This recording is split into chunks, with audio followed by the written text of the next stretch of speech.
दोस्तों DRDO, HAL और Indian air force ने अब एक ऐसे फाइटर जेट को एक्सप्लोर करना शुरू कर दिया है जो हमारी वायुसेना के दुश्मन देश के ऊपर हमला करने से पहले ही दुश्मन देश के डिफेंस सिस्टम, रेडार और कम्युनिकेशन सिस्टम को पूरी तरीके से बेकार कर देगा। और अगर हम एक बार दुश्मन देश के रेडार, डिफेंस सिस्टम और कम्युनिकेशन सिस्टम को जैम कर देते हैं तो उस कंडीशन में दुश्मन देश चाहकर भी हमारा कुछ नहीं कर पाएगा और हम अपने पुराने से पुराने लड़ाकू विमानों की मदद से दुश्मन देश के अंदर भारी बमबारी कर सकेंगे। दरअसल इस समय डीआरडीओ, एचएएल और हमारी वायुसेना हमारे सुखोई 30 MKI फाइटर जेट के एक इलेक्ट्रॉनिक वॉरफेयर वर्जन को बनाकर तैयार करना चाहती है। इस तरीके के लड़ाकू विमानों का युद्ध के समय पर किसी भी देश की वायुसेना को सबसे ज्यादा फायदा मिलता है। इस बात को एक एग्जाम्पल से समझने की कोशिश करते हैं। अगर हमारे पास इस तरीके का इलेक्ट्रॉनिक वॉरफेयर से लैस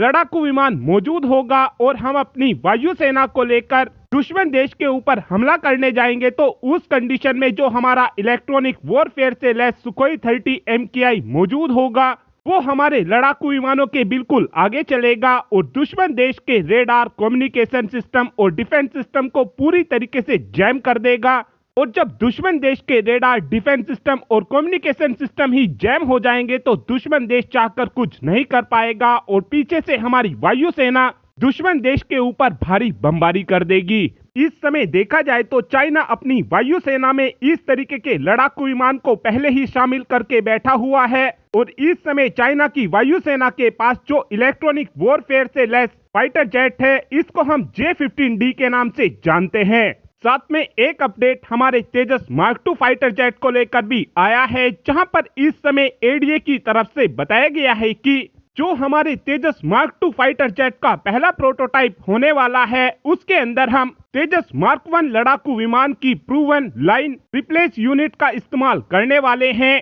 लाइन रिप्लेस यूनिट किसी भी फाइटर जेट का एक मेन कंपोनेंट होता है। लाइन रिप्लेसेबल यूनिट का किसी भी लड़ाकू विमान में लगे होने का सबसे बड़ा फायदा हमको यह होता है कि ये कंपोनेंट हमको पहले ही बता देता है कि हमारे लड़ाकू विमान के फ्यूल पंप, इंजन या फिर जनरेटर में कोई दिक्कत तो नहीं है। तो अगर हमारे लड़ाकू विमान में आई हुई कमी का हमको पहले ही पता चल जाएगा तो हम काफी आसानी से अपने लड़ाकू विमान का मेंटेनेंस कर सकेंगे जिस कारण दुर्घटना होने के चांसेस बहुत ही ज्यादा कम हो जाते हैं। अभी भले ही हम अपने तेजस मार्क 2 लड़ाकू विमान के अंदर तेजस मार्क 1 की लाइन रिप्लेसेबल यूनिट का इस्तेमाल करेंगे लेकिन बाद में जिस समय तेजस मार्क 2 फाइटर जेट को प्रोडक्शन के लिए भेजा जाएगा उस समय जो मार्क 2 के अंदर लाइन रिप्लेस यूनिट लगेगी वो हमारे एम का लड़ाकू विमान की लगेगी क्यों जिस पर इस समय काम किया जा रहा है। और इस समय देखा जाए तो एडीए का कहना है कि हम अपने तेजस मार्क 2 फाइटर जेट का रोल आउट 2025 में कर देंगे और